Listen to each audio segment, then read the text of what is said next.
The risk to the American people remains very low. We're ready to adapt and we're ready to do whatever we have to. In a news conference yesterday, President Trump urged calm and said the coronavirus outbreak may get a little bigger, but also said it may not get bigger at all. However, federal health officials say the outbreak is currently contained in the U.S., but it is likely to grow. And the CDC now says an apparent case of the virus in California may be the first in the U.S. without a known overseas travel connection. So this involves a resident living in Solano County, California. Community spread means the virus begins moving through a community and the source of the infection is not known. So in this particular case, the CDC says the patient did not have relevant travel history or exposure to another known patient, though it is possible the patient could have been exposed to a returned traveler who was infected. The patient is now undergoing treatment.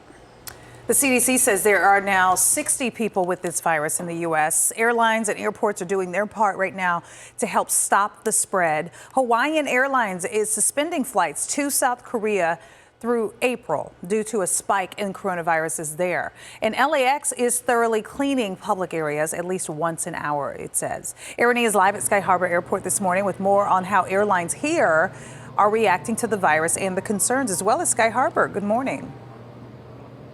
Yeah, airlines as well as travelers. Many people know spring break is just around the corner, and whether you're traveling for spring break or have upcoming summer travel plans, coronavirus is a real concern. Now, here at Sky Harbor, I'm told that they haven't been asked by public health officials to make any specific changes due to the outbreak just yet. But as you mentioned, the CDC has already issued several travel warnings due to the coronavirus. Now, asking people to avoid unnecessary travel to places like China, Hong Kong, and South Korea, and even be careful in places of travel like Iran, Italy, and Japan, where the virus is spreading.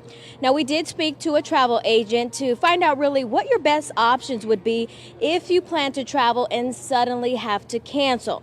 Now, she says if you've already booked a trip, go through your reservations and check the cancellation policies.